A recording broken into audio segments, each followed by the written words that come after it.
Welcome back students, this is 7th class mathematics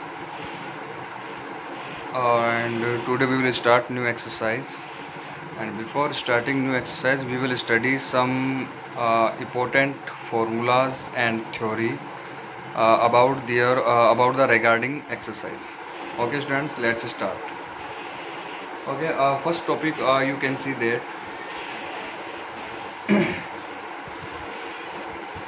division involving zero, यानी कि अपन बात करेंगे डिवीज़न के बारे में। अपन किसके बारे में बात करेंगे? डिवीज़न इन्वॉल्विंग जीरो, यानी कि ऐसा डिवीज़न जिसमें जीरो आए, ऐसा डिवीज़न जिसमें क्या है, जीरो आए। इस तरीके का जो डिवीज़न है वो आज अपने को करना है। जैसे आपसे मैं कह दूँ कि 5 divided by zero, 5 divided by zero, उसको आप कैसे लिखोगे? ऐसे तो लिखोगे आप उसको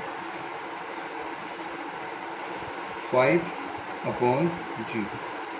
इसको आप क्या करोगे, कैसे लिखोगे? 5 अपॉन जीरो। और students you know that 5 upon zero, अगर आप ना किसी भी नंबर को, किसी भी इंटीजर को अगर आप जीरो से डिवाइड करते हो तो this is that will be A undefined value, यानी कि अपने पास ये जो वैल्यू आएगी ये कैसी वैल्यू आएगी? अनडिफाइंड वैल्यू आएगी। इसको अपन अनडिफाइंड वैल्यू बोलेंगे। क्या बोलेंगे स्टूडेंट्स?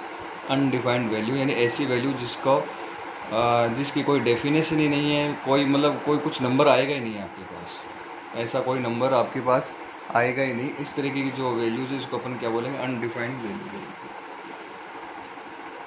अगर मैं आपसे कहता हूँ 6 डिवाइडेड बाई जीरो, तो 6 को अगर आप जीरो से डिवाइड करोगे तो भी क्या आएगा? अनडिफाइंड वैल्यू है, यानी जीरो का किसी में डिवाइड कर दो क्या आता है? अनडिफाइंड वैल्यू आती है। अच्छा, दूसरी ओर मैं अगर आपसे ये कहता हूँ 0 डिवाइडेड बाई 5, यानी कि जीरो को 5 से क्या करना है स्टूडेंट्स? अपने को डिवाइड करना है। तो जब भी अपन है ना जीरो को अगर अपन 5 से डिवाइड करेंगे, when we divide zero by any number, then the answer always will be a zero। Answer क्या आएगा आपका? एक जीरो ही आएगा। समझ में आ गई बात? तो कोई भी नंबर हो, अगर आप देखो, अब इसका मतलब ये हो गया, अगर जीरो नीचे आता है, जीरो अगर डिनोमिनेटर में आता है तब तो होगा अनडिफाइंड वैल्यू, और अगर जीरो आपका न्यूमरेटर में है तो आपका आंसर क्या होगा? जीरो होगा। ये प्रॉपर्टी आप लोग ध्यान में रखोगे। जब भी अपन जीरो से किसी को डिवाइड करते हैं तो अनडिफाइंड वैल्यू, और अगर किसी नंबर से अपन जीरो को डिवाइड करते हैं तो वापस क्या आता है? जीरो आता है।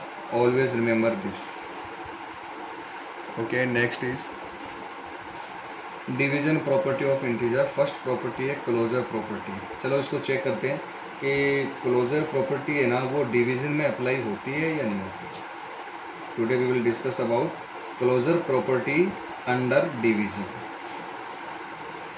अब जैसे मान लो, सपोज करो अपने पास 2 इंटीजर्स है। सपोज वी हैव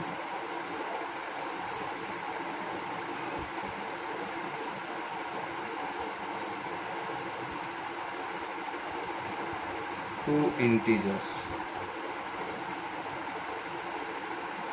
मान लो वो जो 2 इंटीजर है, सपोज करो वो है एक 5 एंड दूसरा क्या है? 3। 5 एंड 3। तो चलो डिवाइड करो 5 3, इसको आप क्या लिखोगे? 5 रेशियो। ठीक है। अब यहाँ देखो 5, ये जो 5 जो है ना स्टूडेंट्स, ये क्या आपका इंटीजर है। 5 क्या आपका इंटीजर है। 3 इज आल्सो एन इंटीजर, लेकिन here you can C 5 upon 3 it is not integer.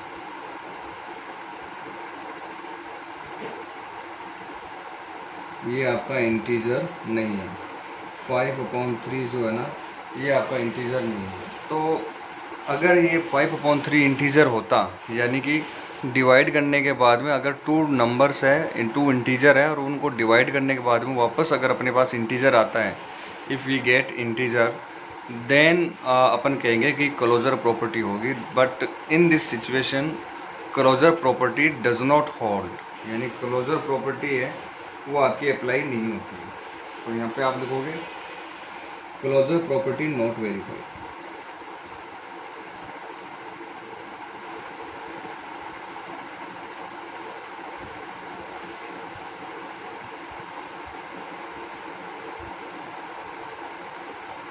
Here you can see that closure property not verified, यानी स्टूडेंट्स जो क्लोजर प्रॉपर्टी जो है ना वो आपकी वेरीफाई नहीं होगी इसके अंदर। ओके, नेक्स्ट जो प्रॉपर्टी है स्टूडेंट्स वो है कम्यूटेटिव प्रॉपर्टी। और चलो अपन चेक करते हैं कम्यूटेटिव प्रॉपर्टी। कम्यूटेटिव प्रॉपर्टी में मैंने आपको पहले भी बताया और एक बार फिर से बता देता हूँ। कम्यूटेटिव में अपन क्या करते हैं कि कम्यूटेटिव में अपन जो ऑर्डर है वो अपने को क्या करना होता है, चेंज करना। We have to change order of two numbers like this. मान लो सपोज करो अपने पास टू इंटीजर है, एक तो मान लो 4 और दूसरा क्या है 2 है। एक तो इंटीजर 4 हो गया और दूसरा इंटीजर क्या हो गया 2 हो गया। चलो इसको चेक करते हैं। सबसे पहले 4 डिवाइडेड बाई 2, ये तो हो जाएगा अपना LHS। और RHS में क्या लिख लेते हैं, इनको ऑर्डर चेंज कर दो। जैसे 4 पहले आ रहा था ना, अब यह पहले क्या आ जाएगा 2 आ जाएगा। अब यह पहले क्या आ जाएगा 2 आ जाएगा। ठीक है, तो 4 इसको अपन कैसे लिखते हैं, 4/2 लिखते हैं। इसको डिवाइड करोगे तो क्या आएगा 2 आएगा। और इसको आप क्या लिखोगे 2/4 लिखोगे। और 2 में अगर आप इसको कैंसिल करोगे तो 2 में अगर आप 4 को डिवाइड करोगे तो आपके पास आएगा 0.5। डिवाइड करके चेक कर लेना फिर। If you divide 2 by 4 then you will get 0.5। तो students here you can see that इस केस में LHS में तो अपने पास क्या आ रहा है 2 आ रहा है, but in RHS we have 0.5। Here we can say that LHS is not equal to RHS। यानी कि जो LHS है वो आपका RHS के इक्वल नहीं आ रहा है। तो students we can say that कि इसके अंदर ये जो कम्यूटेटिव प्रॉपर्टी है ये भी आपकी अप्लाई नहीं हो रही है। तो यहाँ पे अपन लिखेंगे commutative property is not verified.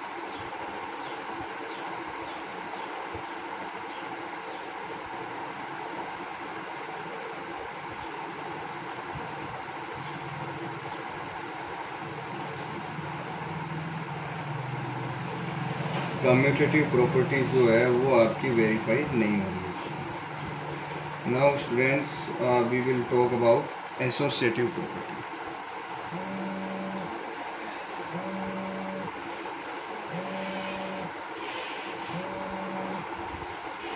Now students we will talk about associative property. चलो स्टूडेंट्स चेक कर लेते हैं अपन कि ये जो एसोसिएटिव जो प्रॉपर्टी है वो अपनी इसमें हो रही है या नहीं हो रही, इसको अपन चेक करते हैं। एसोसिएटिव प्रॉपर्टी स्टूडेंट्स आपको पता है कि एसोसिएटिव प्रॉपर्टी में अपन 3 टर्म्स लेते हैं। We will take 3 terms. मान लो अपने पास है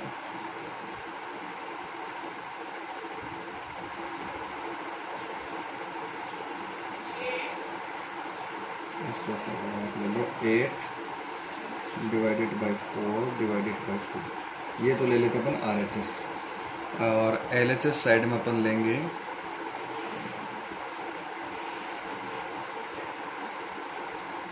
ये लेंगे सर, बस ब्रैकेट का होगा गड़बड़, ब्रैकेट की गलती। ये वाला तो आपका LHS साइड है और ये वाला क्या आपका RHS साइड। चलो LHS साइड के बारे में अपन बात करते हैं। तो LHS में ले लेते हैं। चलो LHS में सबसे पहले अपन क्या सोल्व करेंगे, ब्रैकेट। तो 4 डिवाइड 2 है तो इसको अपन लिखेंगे 4/2। 4 को 2 से डिवाइड करो तो क्या आएगा 2। फिर 8 डिवाइड 2 है, इसको जब अपन सोल्व करेंगे तो अपन लिखेंगे 8/2। तो ये क्या आ जाएगा 4 आ जाएगा। मेरे हिसाब से इस वाली प्रोसेस में आपको कोई प्रॉब्लम नहीं है। पहले आप ब्रैकेट सोल्व करोगे तो आपको इसमें इसका डिवाइड करना है, यानी आप इसको ना 4/2 लिख सकते हो, डिवाइड करके 2 आ जाएगा। फिर 8/2 लिखोगे तो डिवाइड करने पे क्या आ जाएगा 4 आ जाएगा। उसके बाद में बात है 8 डिवाइड बाई 4। इसको आप क्या लिखोगे 8/4। 8 में 4 का डिवाइड करोगे तो आएगा आपके पास 2, और 2/2 करोगे तो आ जाएगा आपके पास 1। तो स्टूडेंट्स आप देख सकते हो क्या LHS और ये RHS क्या ये इक्वल है क्या? We can say that these are not equal. तो associative property is also not verified, यानी एसोसिएटिव जो प्रॉपर्टी है वो आपकी वेरीफाई नहीं होगी इसके अंदर। यहाँ अपन लिख देंगे नॉट वेरीफाइड, एसोसिएटिव प्रॉपर्टी जो है आपकी वेरीफाई नहीं है।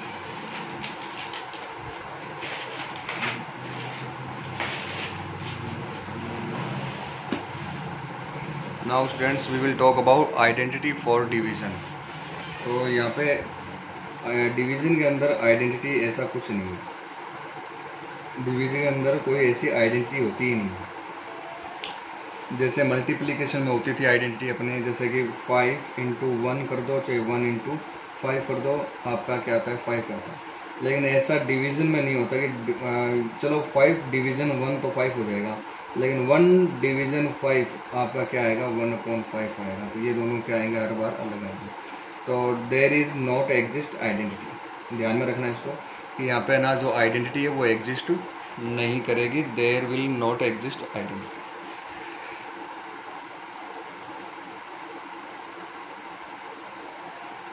There will not exist identity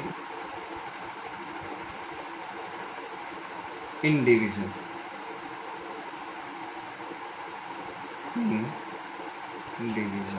यानी डिवीज़न में ना आइडेंटिटी एलिमेंट जैसा कुछ भी नहीं होगा। Always remember this students. अब अपन बात करते हैं इनवर्स फॉर डिवीज़न। तो स्टूडेंट्स डिवीज़न के अंडर में ना इन्वर्स भी आपका एग्जिस्ट नहीं करता है, यानी इन्वर्स जैसा इसमें कुछ नहीं होता। तो there will not exist inverse element, there will not exist inverse in division. यानी कि स्टूडेंट्स डिवीज़न में जो इन्वर्स है ना वो आपका एग्जिस्ट नहीं करेगा। चलो अब अपन एक्सरसाइज में चलते हैं। एक्सरसाइज अपन आज स्टार्ट करते हैं एक्सरसाइज 1.3। ये जो 1.3 जो एक्सरसाइज है स्टूडेंट्स, ये आज अपने को करनी है और इसको अपने को समझना है ढंग से। और सारे बच्चे ध्यान से देखेंगे।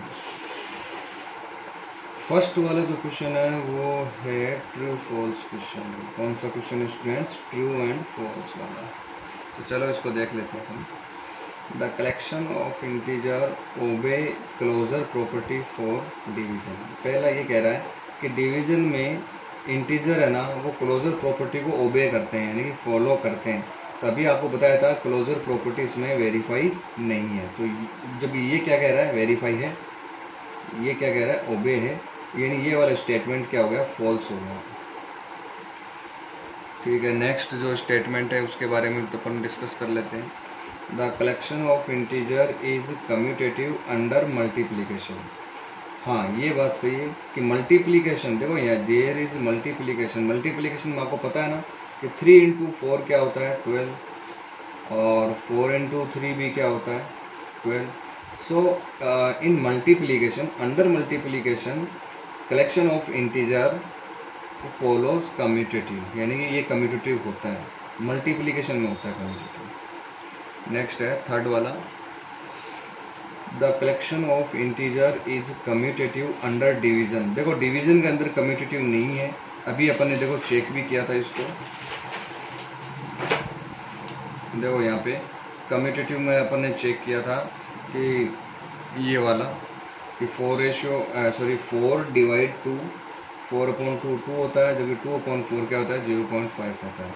तो मैंने यहाँ लिखा था commutative property is not verified. तो फ्रेंड्स डिवीजन में जो है ना कम्यूटेटिव प्रॉपर्टी है वो आपकी वेरीफाई नहीं होती। डिवीजन में कम्यूटेटिव प्रॉपर्टी वेरीफाई नहीं होगी, इसको आप लोग ध्यान रखोगे। तो ये वाला जो स्टेटमेंट जो है ना आपका, the collection of integer is commutative under division, ये भी क्या हो गया आपका फॉल्स हो गया। ये वाला ट्रू है भी, पहले वाला ये आपका ट्रू होगा, सेकेंड वाला ट्रू है, थर्ड वाला फॉल्स हो गया। The distributive property of division over plus holds good in case of integer. ऐसा कुछ नहीं है, ये जो डिस्ट्रीब्यूटिव प्रॉपर्टी जो है ना वो अपन किस में अप्लाई करते हैं, केवल प्लस या माइनस में, इसमें तो अप्लाई ही नहीं करते हैं, तो ये भी क्या हो गया, फॉल्स हो गया। Division by one is undefined, क्या वन से डिवाइड करने पर अनडिफाइंड, अनडिफाइंड का मतलब ये आता क्या, तो ये देखो आपको मैंने स्टार्टिंग में बताया था, ये कब आता है, जब आप जीरो से डिवाइड करते हो तो आपका क्या आता है, अनडिफाइंड आता है। वन से डिवाइड करने पर अनडिफाइंड नहीं आता है। जब ये क्या कह रहा है क्वेश्चन में कि division by one is undefined, वही गलत है, ये रॉन्ग। ये वाला क्वेश्चन देखो, division of any integer by zero always gives zero. हाँ ये बात सही है, डिवीजन ऑफ एनी इंटीजर यानी किसी भी इंटीजर को डिवाइड करने पर, जीरो से डिवाइड करने पे ऑलवेज क्या आता है, जीरो। देखो एक second, division of N integer by zero, गलत है भैया। देखो ये रॉन्ग ऐसे होगा, ये कह रहा है कि division of any integer by zero, यानी कि कोई भी इंटीजर है उसको जीरो से डिवाइड करो तो क्या जीरो आता है, नहीं नहीं, क्या आता है, अनडिफाइंड वैल्यू आती है। ये अपन स्टार्टिंग में पढ़ा था ना कि जीरो से किसी को भी डिवाइड करोगे तो क्या आता है, अनडिफाइंड। हाँ जीरो से, जीरो को अगर अपन डिवाइड करते हैं तो क्या आता है, जीरो आता है। अगर अपन जीरो को डिवाइड करें तो ही क्या आएगा, जीरो आएगा, अदरवाइज आपका जीरो स्टूडेंट्स नहीं आएगा। Always remember this thing. Okay next question,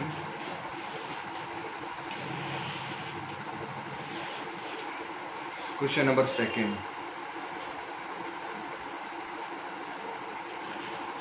second वाला जो क्वेश्चन है स्टूडेंट्स वो क्या है, फिल इन द ब्लैंक्स, यानी कि अपने को फिल इन द ब्लैंक्स जो है वो आपको करने हैं। तो सबसे पहले 135 डिवाइडेड बाई -1, तो देखो इसको आप ऐसे लिखोगे